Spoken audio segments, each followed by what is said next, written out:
கிறிஸ்துவுக்குள்ளானவர்களே, இந்த ஞாயிறு பெண்கள் ஞாயிறு இந்த தொழுகையிலே பங்கு பெற்றிருக்கிறவங்கள் அனைவரையும் அன்போடு வரவேற்றுக் கொள்கிறோம்.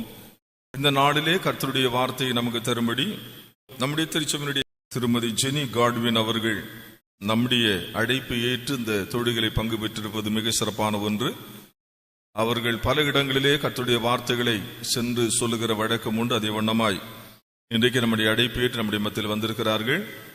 பெத்லகேம் ஹையர் செகண்டரி ஸ்கூலிலே ஆசிரியாக பணியாற்றி கொண்டிருக்கிற அவர்கள் இறை ஆண்டவர் பயன்படுத்துகிற ஒரு பாத்திரமாக இருக்கிறபடி நாளை கடவுளுக்கு நன்றி சொல்லி அவர்கள் இந்த நாளின் காலைப்படுதலே உங்கள் அனைவருடைய சார்பிலே மிக அன்போடு வரவேற்று கர்த்தருடைய வார்த்தையை சொல்லுவதற்கு அன்போடு கேட்கிறோம்.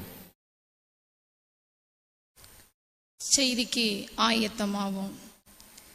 இயற்கையை அழகுற படைத்து தம் சாயலாய் மனிதனை உருவாக்கி குடும்ப உறவை தந்து பிள்ளை செல்வங்களை நல்கி தன் ஒரே பேரான குமாரனை இந்த உலகுக்கு அனுப்பி சிலுவை பரியந்தமும் மாதிரியை காண்பித்து இன்றும் என்றும் எப்போதும் நம்மோடு வாழும் ஆண்டவரும் அருமை இரட்சகருமாகிய இயேசு கிறிஸ்துவின் ஈடு இணையற்ற நாமத்தினாலே உங்கள் யாவருக்கும் இந்த நாளின் காலை வணக்கத்தை தெரிவிப்பதிலே பெருமகிழ்ச்சி அடைகிறேன்.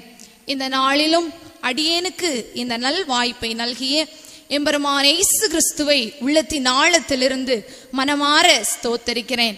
அதோடு இத்திருச்சபையின் சபை போதகர், உதவி போதகர்கள், சபைக்குழு அங்கங்கள், பெண்கள் சங்கத்தினர், இங்கு கூடு வந்திருக்கிறதான சபை மக்கள் உங்கள் யாவரையும் என் உள்ளத்தின் ஆழத்திலிருந்து மனமார்ந்த நன்றியை தெரிவித்துக் கொள்கிறேன். சிறிது நேர சிந்தனைக்காக அடியேன் தெரிந்து கொண்டதான வேத வசனம் நம்முடைய கரங்களில் இருக்கிற வேத புத்தகத்திலே நீதிமொழிகள் 31வது அதிகாரம் அதனுடைய 10வது வசனம். நீதிமொழிகள் 31வது அதிகாரம் அதனுடைய 10வது வசனம் இப்படியாய் சொல்லுகிறது: குணசாலியான ஸ்திரீயை கண்டுபிடிப்பவன் யார்? அவளுடைய விலை முத்துக்களை பார்க்கிலும் விலை உயர்ந்தது. குணசாலியான ஸ்திரீயை கண்டுபிடிப்பவன் யார்? அவளுடைய விலை முத்துக்களை பார்க்கிலும் உயர்ந்தது. அமர்ந்த வண்ணமாக தலைகளை தாழ்த்தி ஜெபிப்போம். வசனம் தியானிக்கையில் இதயமதில் ஆறுதலே, காரிருளில் நடக்கையிலே தீபமாக வழி நடத்தும். காரிருளில் நடக்கையிலே தீபமாக வழி நடத்தும். அன்பின் பரலோக பிதாவே, அருமையான இந்த நாளின் பெண்கள் ஞாயிறு இச்சிறப்பு தொழுகைக்காய் உமக்கு நன்றி பாராட்டுகிறோம். உம்முடைய வார்த்தைகளுக்கு நேராய் நாங்கள் இந்த வேளையிலே கடந்து செல்கிறோம். சுவாமி, அடியேனை மறைத்து நீர் வெளிப்படுவீராக. கேட்கிற உம்முடைய பிள்ளைகள் ஒவ்வொருவருக்கும் திறந்த உள்ளத்தை தந்தருளும். ஆண்டவரே, உம்முடைய கிருபை எங்களை எப்பொழுதும் ஆட்கொள்ளட்டும். இயேசு மீட்பர் மூலமாக ஜெபிக்கிறோம் எங்கள் ஜீவனுள்ள நல்ல பிதாவே, ஆமென்.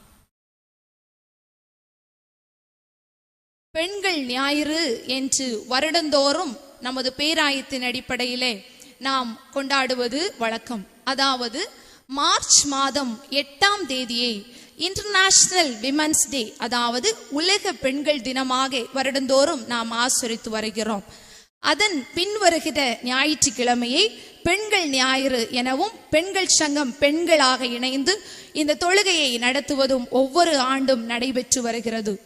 ஏன் இந்த பெண்கள் தினம், ஏன் இப்படி ஒரு தினம் கொண்டாடப்பட வேண்டும் என்று சொல்லி நாம் சிந்திப்போம் என்று சொன்னால், ஒரு காலத்திலே பெண்களுக்கு சம உரிமைகள் வழங்கப்படவில்லை.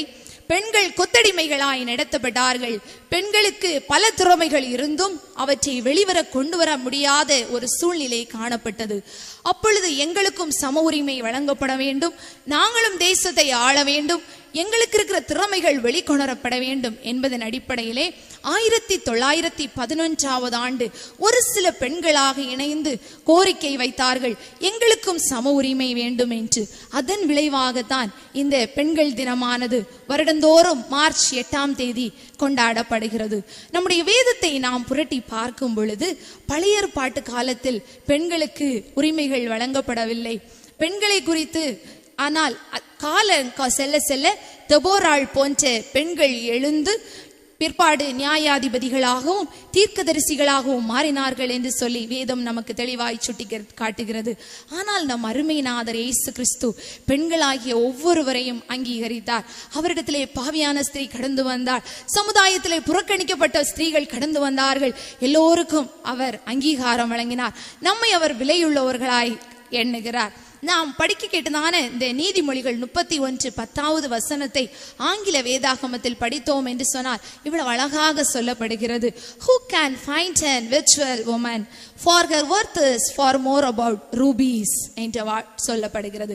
இந்த ரூபி என்கிற வார்த்தையோடு பெண்களை நமக்கு ஒப்புமைப்படுத்தி கூறப்பட்டிருக்கிறார்கள். இந்த ரூபி என்கிற வார்த்தையை நாம் ஆழ்ந்து சிந்திப்போம் என்று சொன்னால் இந்த ரூபி என்பது ஒரு தாது வகையை சார்ந்தது. டயமண்டை விடைக்கும் மிகவும் விலை உயர்ந்தது. 2 மில்லிகிராம் இதனுடைய விலை 8 கோடி ரூபாவாம். இதனுடைய கலர் மிகவும் அழகான ஒரு சிகப்பு நிறம். அது மட்டுமல்ல, இது மிகவும் ஒரு வலிமையானது, மிகவும் ஸ்ட்ராங் ஆனது. ஆகவே ஆண்டவருடைய படைப்பிலே நீங்களும் நானும் மிகவும் விலையேற பெற்றவர்கள், மிகவும் விலையேற பெற்ற பெண்களாய் ஆண்டவர் இந்த உலகத்திலே நம்மை படைத்திருக்கிறார். ஆனால் இந்த ரூபிக்கு இன்னும் ஒரு குணம் உண்டு. என்னவென்று சொன்னால், அதிலே தூசி ஏதாவது ஒட்டிவிட்டது என்று சொன்னால் அதனுடைய கலர் மங்கி போய் விடுமாம். அதை சூடேற்றும் பொழுது, அதாவது ஹீட் பண்ணும் பொழுது அதனுடைய நிறம் மிகவும் அழகாக மறுபடியும் மாறி போய்விடுமாம். நீங்களும் நானும் பெண்களாகிய நம் ஒவ்வொருவரும் ஆண்டவருடைய பாதத்திலே விலையேற பெற்ற ஒரு முத்துக்களாய், அதாவது ஒரு ரூபி கல்லை போல ஆண்டவர் நம்மை படைத்திருக்கிறார். நீங்களும் நானும் ஆண்டவருடைய பாதத்திலே மிகவும் விலையேற பெற்றவர்கள். அப்படி விலையேற பெற்ற பெண்களாகிய நம்மை மீட்பு பணி செய்யும்படியாய் ஆண்டவர் அழைக்கிறார்.